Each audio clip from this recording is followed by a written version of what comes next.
All right, so today we're at Ninham State Forest. For a lot of you, you'll probably recognize this fire tower, which is at the top of the downhill oriented trails on the west side of this park.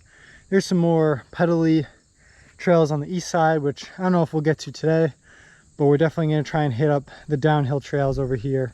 There's about a 400-foot climb from the parking lot and a nice gravelly road to get to the top.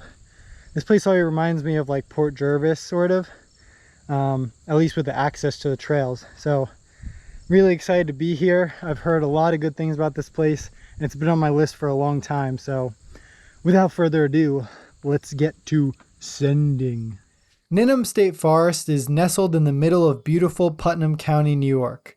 This land was named after Chief Daniel Ninham of the Wappingers tribe, a prominent Native American in the lower Hudson Valley who served in the American Revolutionary War. Even though its namesake dates back to the 1700s, the fire tower built in 1940 is the recognizable landmark of this forest. For hikers and bikers alike, it's a welcome sight as it signifies the top of the hill where you can get an even more spectacular view or bomb down the mountain on your mountain bike. To start this ride, I took the Blue Trail Pinner and veered left to get onto a black section called Hell's Gate, which meets back up into Pinner and diverges a couple times as you make your way down the hill. There are three main trails for those looking for more downhill-oriented terrain. There's Pinner, Topnotch, and Rigid Bob. Pinner is the shortest of the three, but also has the least technical features, at least along the main trail. I'm sure there are option lines hiding in the grass that I did not spot. Once you finish Pinner and Hell's Gate, you should definitely shoot across the fire road into Lower Hell's Gate for one of the best little descents that packs a big punch and loops you back onto the road to start the climb back to the top.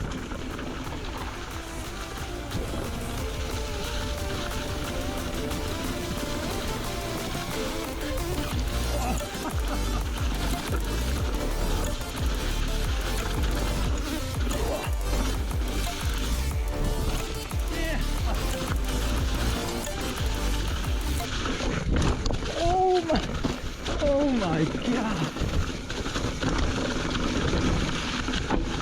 Holy moly. Next up has got to be Rigid Bob, which was my personal favorite of the day.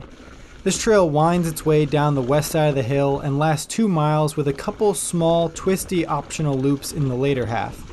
Be warned though, for you to get those 2 miles and 500 plus feet of descending, you have to climb up some very punchy and technical sections every now and then to regain 150 feet as you progress down the trail.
Rigid Bob has some awesome natural rock drops and jumps that actually flow beautifully with a little practice. At the end of the trail, you can continue to traverse the hillside east on the Twin Oaks Trail, but I actually didn't get to that one since it seemed more up and down. Your other option is to climb 100 feet up the fire road towards the lot and split off into mid-pinner, which featured some cool lines like this rock drop and rock roller.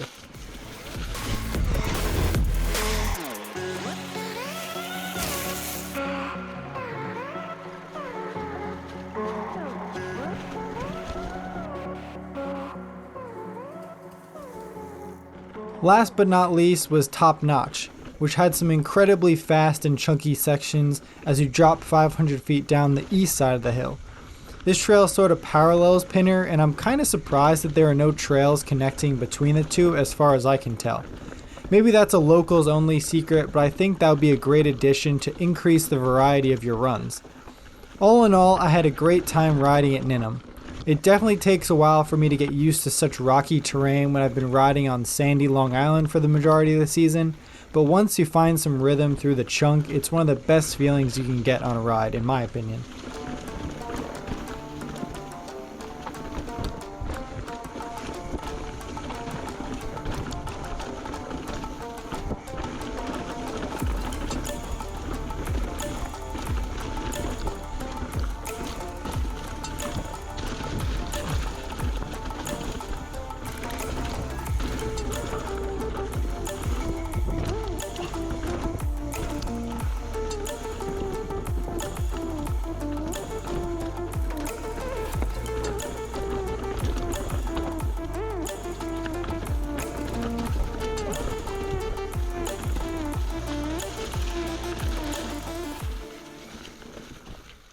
Alright, so I think that's it for Ninham today.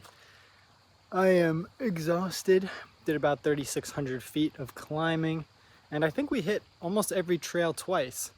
So I think that should be a pretty good tour. I'm just going to put in, I just put in the best parts of it, but hopefully you enjoyed watching, and remember, stay venturing, my friends.